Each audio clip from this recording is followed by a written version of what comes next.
have the right to remain silent. You have the right to have an attorney present during questioning. Ernesto Miranda didn't know that. Unlike Dolly Mapp, he didn't know his rights.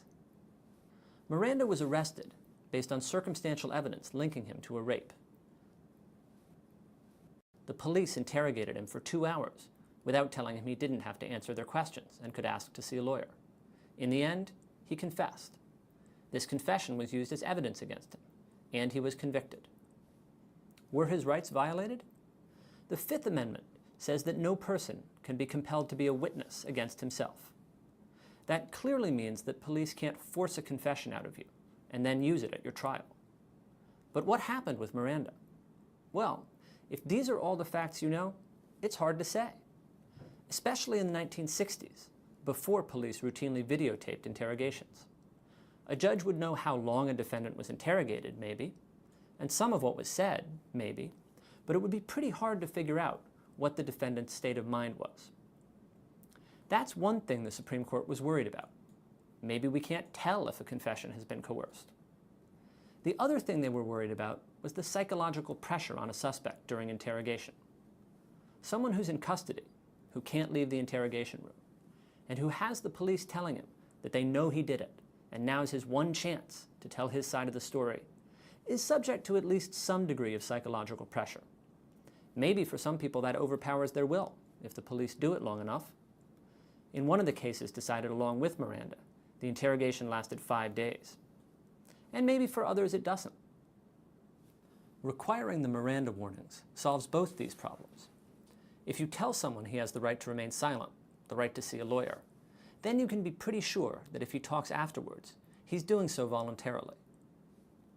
So that's what Miranda does. It makes sure that confessions aren't coerced, and also that judges can tell they aren't coerced. It's just as important to understand what Miranda doesn't do. It doesn't create the right to remain silent. That's in the Fifth Amendment, as I said. It doesn't create the right to a lawyer either. That's in the Sixth Amendment. What Miranda does is require police to tell you about these rights. If they don't, then they can't later use anything you say against you in, as the warning puts it, a court of law.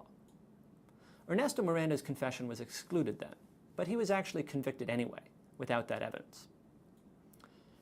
Now let's try to think a bit about whether Miranda is a good decision. My aim here, as it was with the exclusionary rule, is not to convince you of a particular position, but rather to show you the arguments on each side. One thing to say in Miranda's favor is that it probably is good for people to know their rights. You certainly could argue that we shouldn't have certain rights, that they're a bad idea.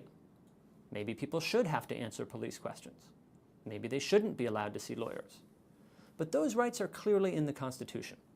If we think they're a bad idea, we need to amend the Constitution to get rid of them.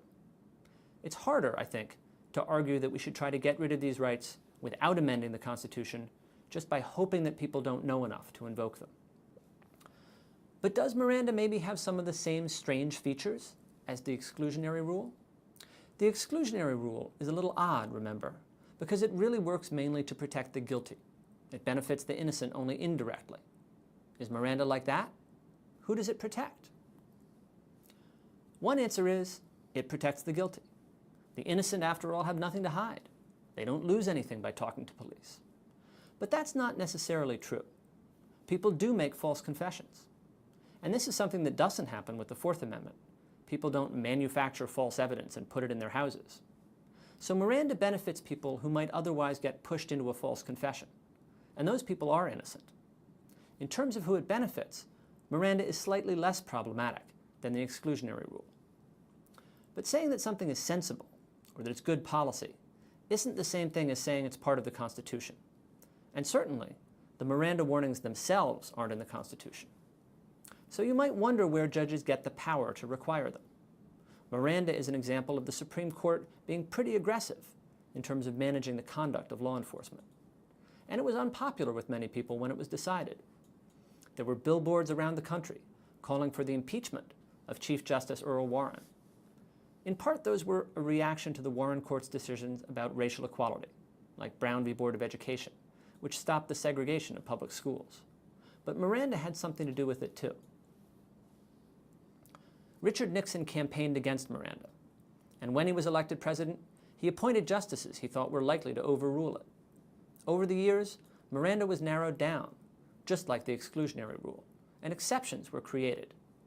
But the decision itself was never overturned.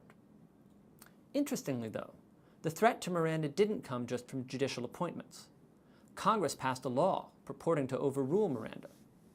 Just like they later did with the Religious Freedom Restoration Act, they tried to tell the court that it had made a mistake, that it should go back to what it was doing before.